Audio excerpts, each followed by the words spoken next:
Assalamualaikum warahmatullahi wabarakatuh. Nama saya Didi Rosadi Sidik, NIM 200-215. Pada kali ini saya ingin menjelaskan sedikit tentang anatomi fisiologi tubuh manusia dan beserta sistem yang bekerja di dalam tubuh manusia. Anatomi didefinisikan dalam bahasa Latin yaitu ana, artinya bagian, tomi artinya potong, sedangkan fisis artinya cara kerja,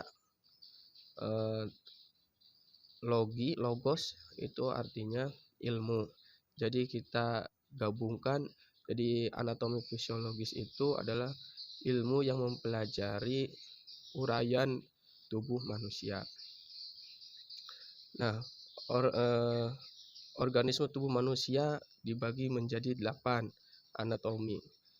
Yang pertama ada atom, molekul, organel, sel, jaringan, organ, sistem organ, dan terakhir organisme.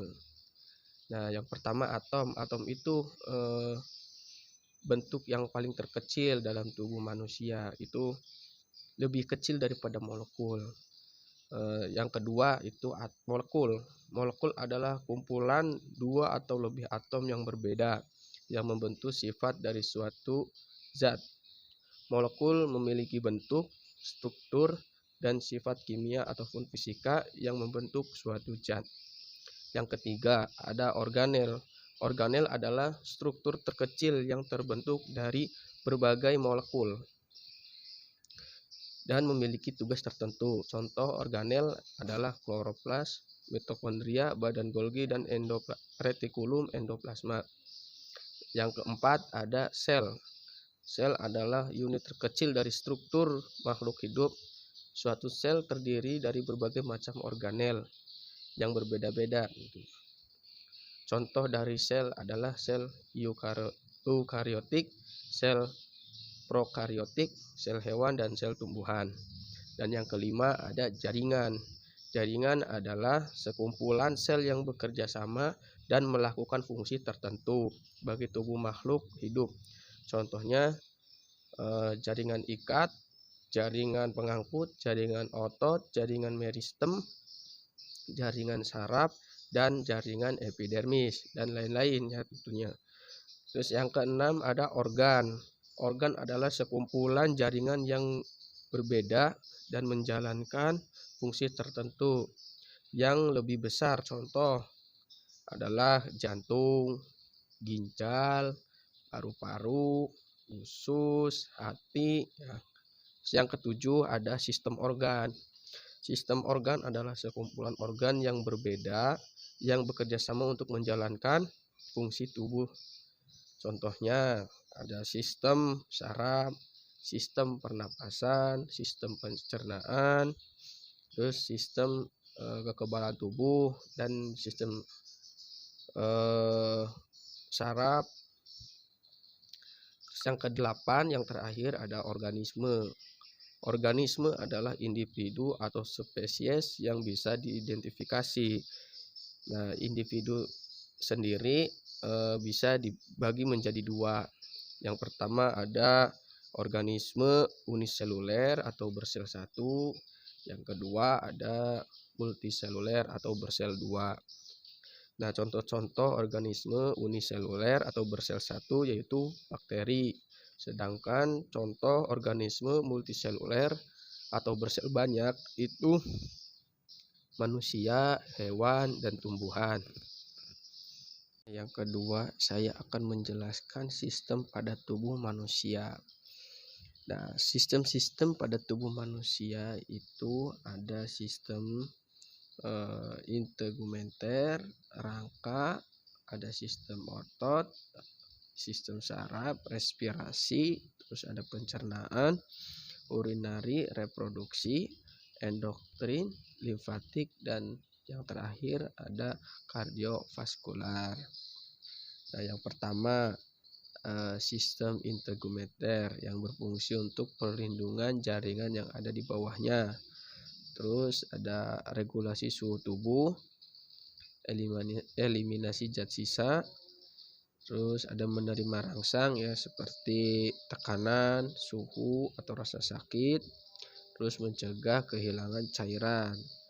Nah, salah satu organ pada sistem integumenter adalah kulit.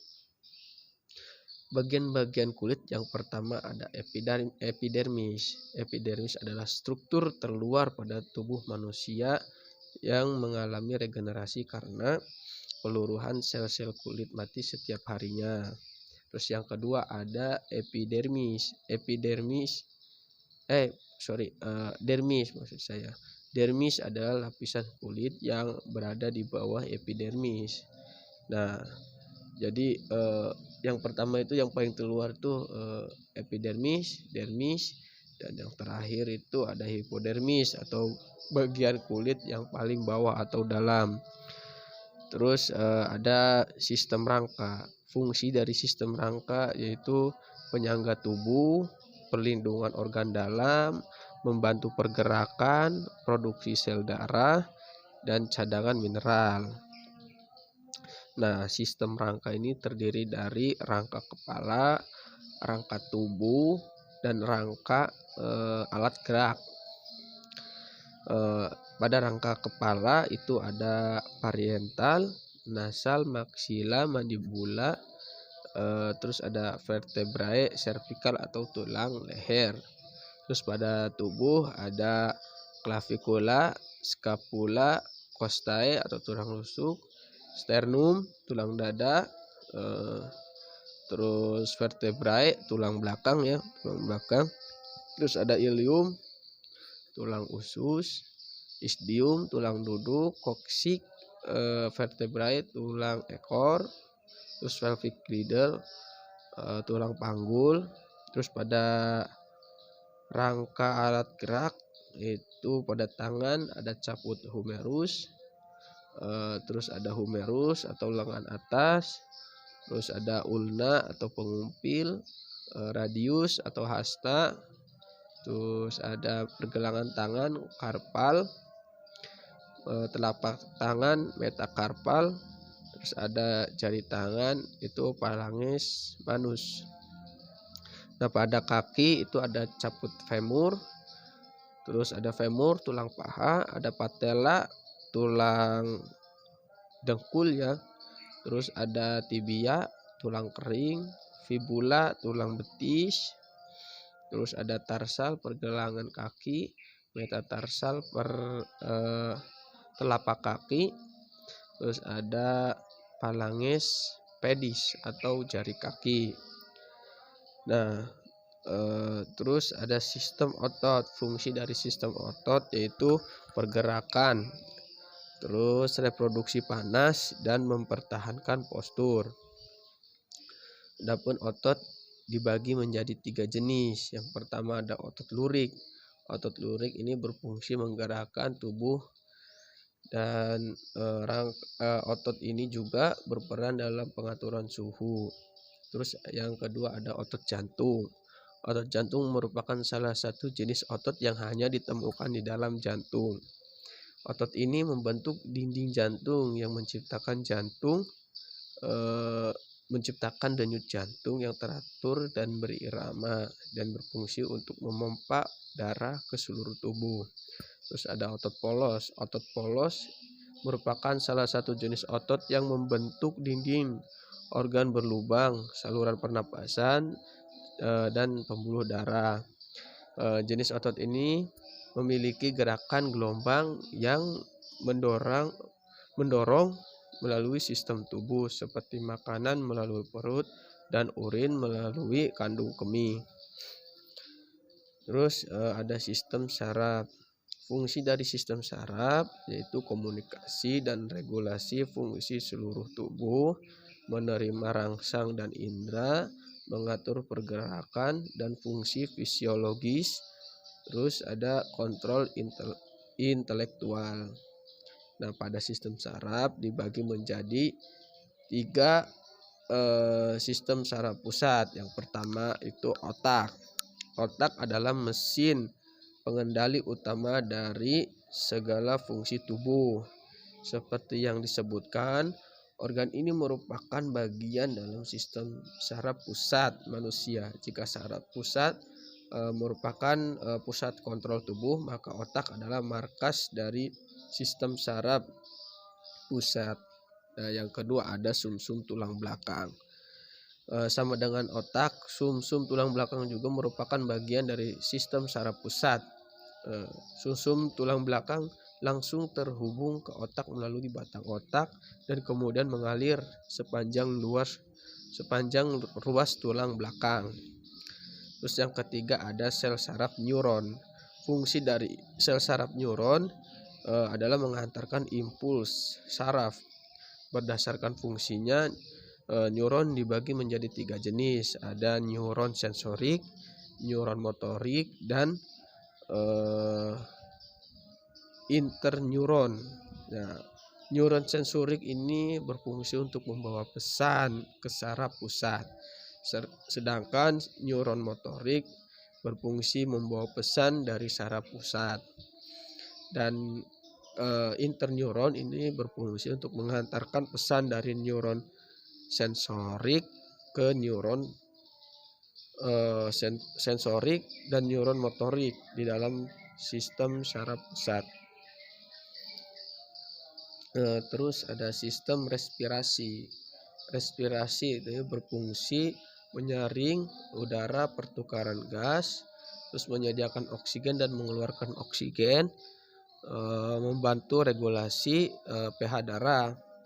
Adapun bagian-bagiannya yaitu pertama hidung, laring, epiglotis, ada faring ya. Pertama hidung, faring, epiglotis, laring, trakea, tabung bronkial, bronkiolus, paru-paru, terus ada yang terakhir itu alveolus. Hidung merupakan tempat atau pintu udara dihirup. Terus faring juga disebut sebagai tenggorokan bagian atas manusia. Setelah faring ada epiglotis, berbentuk berupa lipatan pada tulang rawan yang letaknya di belakang lidah.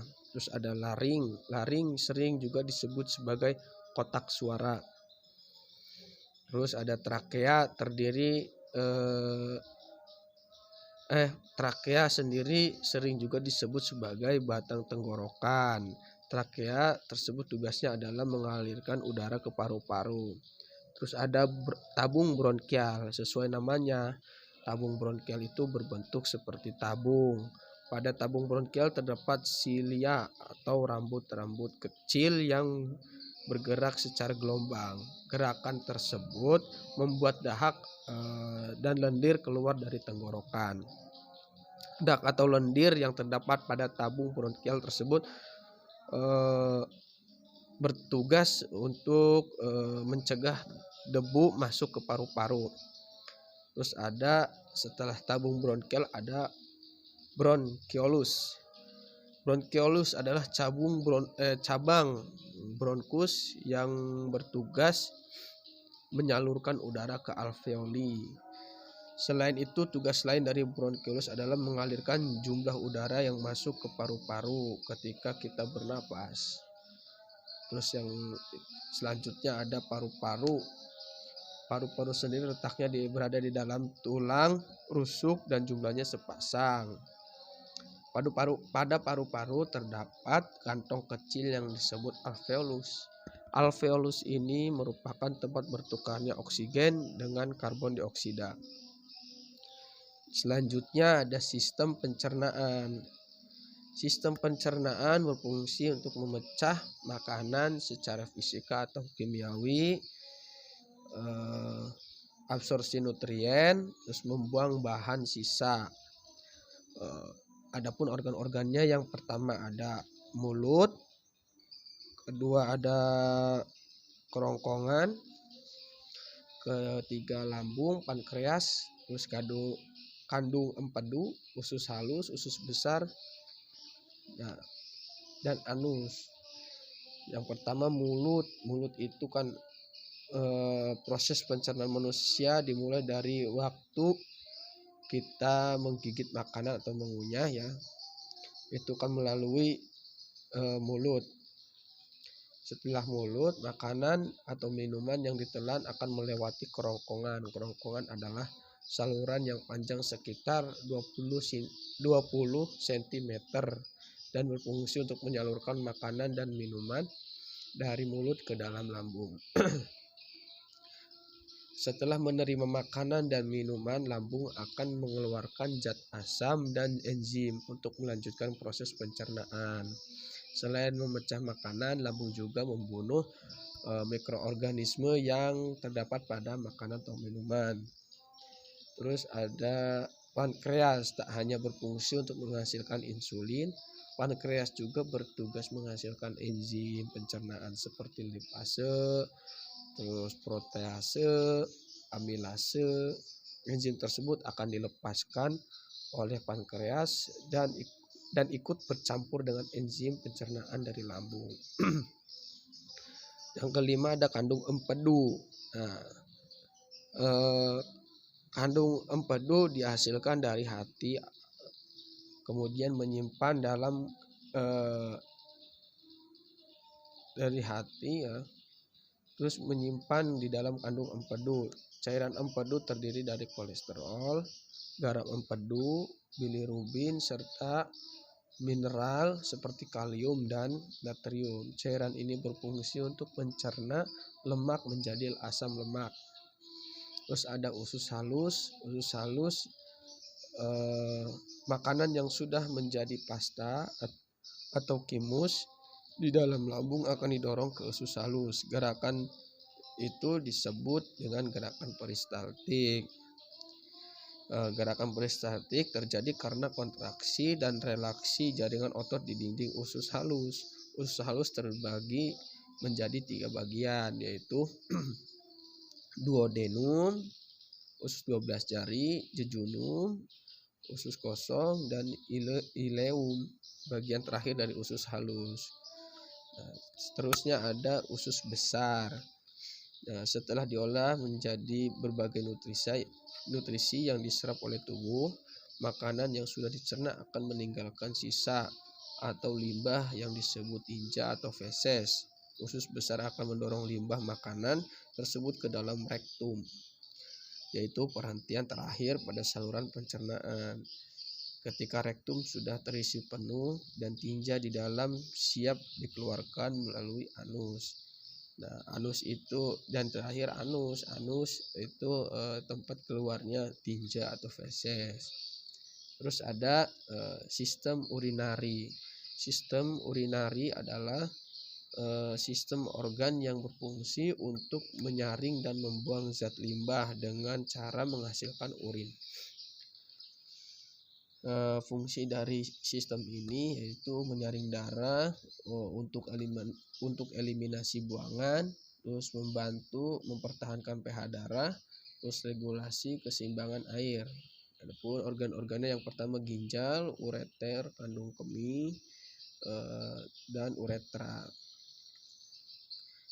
Ginjal itu terdapat atau terletak di area punggung kiri dan kanan. Ginjal sendiri sepasang ya, seperti paru-paru, itu sepasang, terdapat 2. Tepat di bawah tulang rusuk bagian belakang. Fungsi utama ginjal adalah mengatur jumlah air dalam darah, terus menyaring zat limbah atau sisa metabolisme tubuh, terus menghasilkan hormon yang berfungsi untuk mengendalikan tekanan darah dan reproduksi sel darah merah. Terus ada ureter. Ureter adalah bagian dari sistem urinaria yang membentuk menyerupai saluran pipa atau tabung. Terus ada kandung kemih. Kandung kemih adalah organ yang berada di dalam perut bagian bawah yang bertugas menyimpan urin. Terus ada uretra. Uretra atau saluran kencing yang menghubungkan antara kandung kemih ke lubang saluran kemih pada ujung penis atau vagina. Terus ada sistem reproduksi. Sistem reproduksi berfungsi untuk produksi hormon, produksi sel sperma dan telur, dan pada wanita produksi ASI untuk neonatus. Terus ada organ-organnya, yang pertama ada pada wanita ada vagina, terus ada rahim atau uterus, ovarium, tuba fallopi, dan vulva. Dan pada laki-laki ada penis, skrotum, dan testis. Nah, selanjutnya ada sistem endokrin. Sistem endokrin adalah jaringan kelenjar yang menghasilkan hormon yang merupakan sinyal kimia yang dikeluarkan melalui aliran darah. Nah, fungsi dari sistem endokrin yaitu sistem komunikasi hormon sebagai perantara kimia, terus membantu mempertahankan homeostatis, terus regulasi aktivitas tubuh atau metabolisme dan reproduksi. Adapun organ-organnya, yang pertama kelenjar tiroid, terus kelenjar paratiroid, ada hipotalamus, kelenjar hipofisis, ada kelenjar adrenal, kelenjar reproduksi, dan pankreas. Nah, kelenjar tiroid terletak di bawah leher bagian depan dan menghasilkan hormon tiroid yang mengatur metabolisme tubuh. Nah, terus ada kelenjar paratiroid, adalah dua pasang kelenjar kecil yang tertanam di setiap sisi permukaan kelenjar tiroid. Terus ada hipotalamus. Hipotalamus mengeluarkan hormon yang merangsang dan menekan pelepasan hormon yang disekresikan menuju kelenjar hipofisis melalui arteri. Terus ada kelenjar hipofisis. Kelenjar hipofisis atau kelenjar pituitari letaknya berada dalam otak, tepatnya di bawah hipotalamus. Setelah mendapatkan rangsangan dari hipotalamus, kelenjar hipofisis akan memproduksi hormon yang membantu mengatur pertumbuhan. Terus ada kelenjar adrenal. Kelenjar ini berbentuk segitiga yang berada di atas setiap ginjal. Terdiri dari dua bagian. Bagian luar yang menghasilkan hormon yang disebut kortikosteroid yang mengatur metabolisme, fungsi seksual, sistem kekebalan, serta keseimbangan garam dan air dalam tubuh. Sementara bagian dalam atau medula adrenal menghasilkan hormon yang disebut katekolamin yang berfungsi untuk membantu tubuh mengatasi tekanan fisik dan emosional. Terus ada kelenjar reproduksi. Pria dan wanita memiliki kelenjar reproduksi yang berbeda. Pada pria terdapat testis yang mengeluarkan hormon androgen yang mempengaruhi banyak karakteristik pria seperti perkembangan seksual, pertumbuhan rambut wajah, dan produksi sperma. Sementara pada wanita terletak di ovarium yang menghasilkan estrogen dan progesteron serta sel telur. Hormon ini mengontrol perkembangan karakteristik wanita seperti pertumbuhan payudara, menstruasi, dan kehamilan. Dan yang terakhir ada pankreas. Pankreas adalah organ yang memanjang yang letaknya di perut bagian belakang. Pankreas memiliki fungsi pencernaan dan hormonal. Misalnya pankreas eksokrin yang mengeluarkan enzim pencernaan. Terus ada enzim limfatik. Maksud saya sistem limfatik. Sistem limfatik atau sistem getah bening merupakan bagian utama dalam sistem kekebalan tubuh. Sistem kekebalan tubuh yang baik dapat melindungi tubuh dari infeksi. Oleh karena itu, bila sistem limfatik terganggu, maka kerja sistem umum tubuh dalam menangkal berbagai penyakit juga akan dapat terganggu.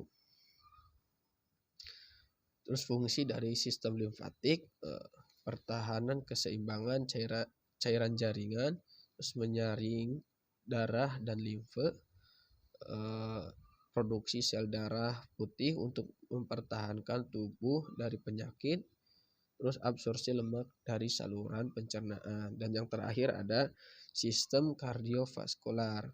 Sistem peredaran darah atau sistem kardiovaskular yang biasa disebut sistem sirkulasi darah adalah suatu sistem organ yang berfungsi memindahkan zat dan nutrisi ke seluruh tubuh, dari sel ke seluruh tubuh. Sistem ini juga membantu stabilisasi suhu dan pH tubuh. Fungsi-fungsi dari kardiovaskular yaitu transformasi O2, CO2 dan metabolisme, terus distribusi nutrien, terus mempertahankan pH darah, terus mempertahankan keseimbangan cairan tubuh dan elektrolit, mengatur suhu tubuh. Mungkin cukup sekian penjelasan dari saya. Kurang lebihnya mohon maaf. Wassalamualaikum warahmatullahi wabarakatuh.